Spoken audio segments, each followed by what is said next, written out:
Now I request from Dogri language, Shailendra Singh. Adarjog Professor Kambar, Vice President of the Academy,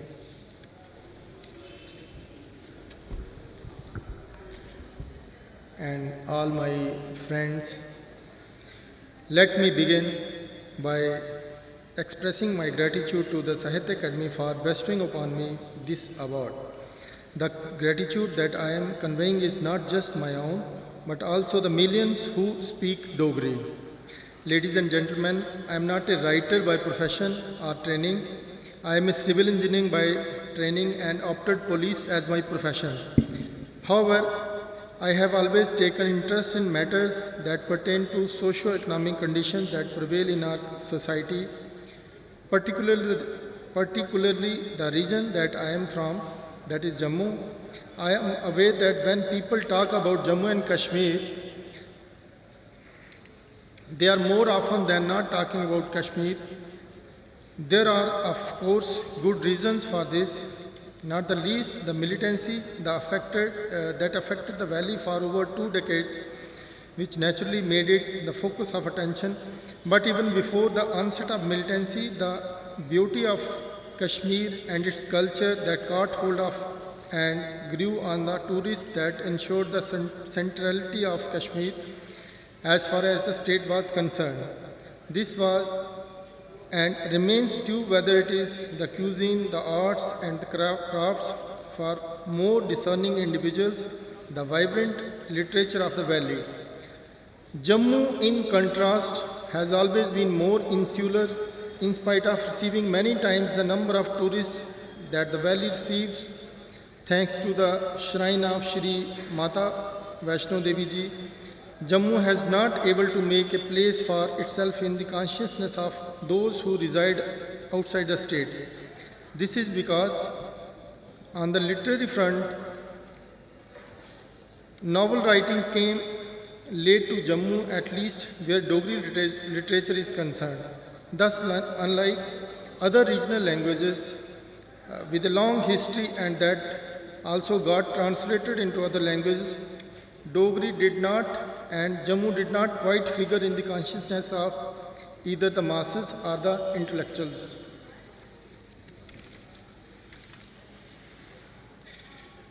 My novel Hashiye Par, literally translated meaning on the margins, is located in Jammu near around Akhnur, where the river Chenab descends from the mountains.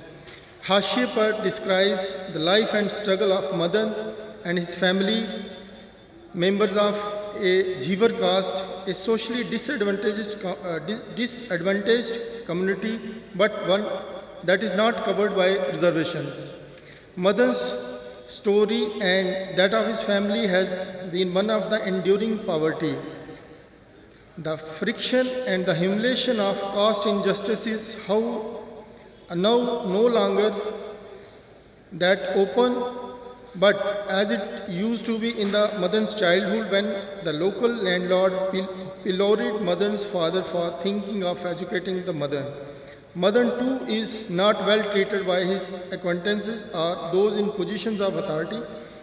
Indeed, there is no visible villain in this story, and yet there is cruelty and pain without acts of gods. The present story begins with Madan hoping that under an announced government scheme, presumably the Indira Awas Yojana, he would get the necessary financial support to replace his apology of a house. With the entire family floating on hope, Madan travels to the anointed day to the function where a minister will distribute the checks to the beneficiaries.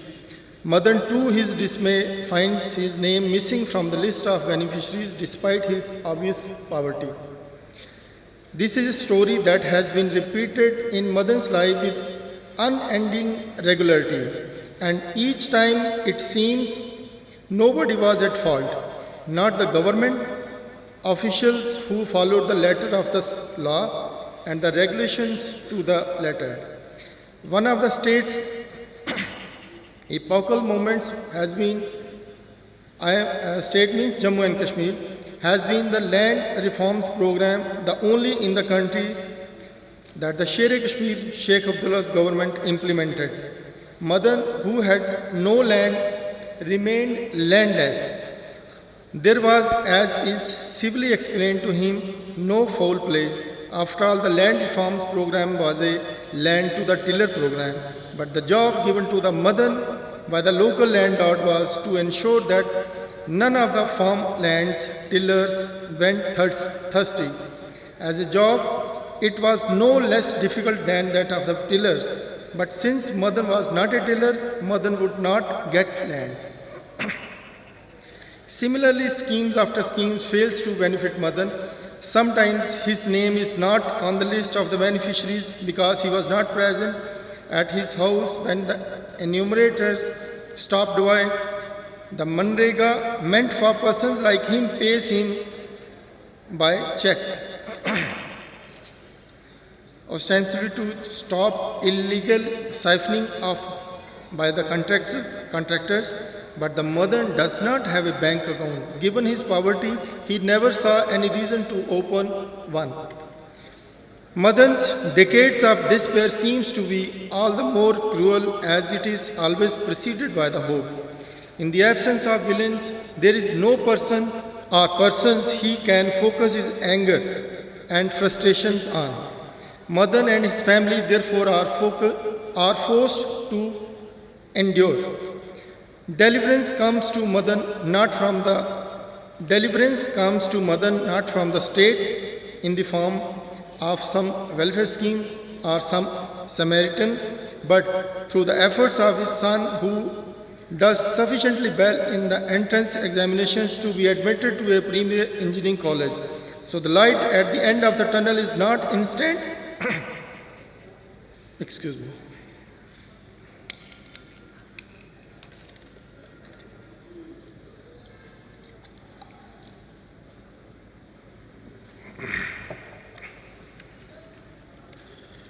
So the light at the end of the tunnel is not instant gratification but a promise of a better future when his son graduates. Madan is a character in our society that represents around one-third population of the country who are struggling life below poverty line. Or this count can be taken as around 40% if we are ready to accept that life of people is no better than these who are little above on the numerical line of poverty. While this is a story based in Jammu, I would like to believe that it is universal in so far as it describes how marginalized sections fall through the cracks and crevices of India's welfare system and are not benefited by schemes meant for them. The reasons are not check wrongdoings and leakages, the sections on the margins, hashiye par, who suffer the most. And while this is known to many who have been studying these schemes for pilferages and target groups not covered, the crushing desolation of Madan as described cannot be captured by either government statistics or research that questions these statistics. Thus, it is for the policymakers to look at human element in the misses of welfare schemes that I have described in this story. In the end, I again confess that I am not a writer, nor wrote this book with the intention to be recognized as a writer. I just intended to project a social issue like an application written by a petition writer.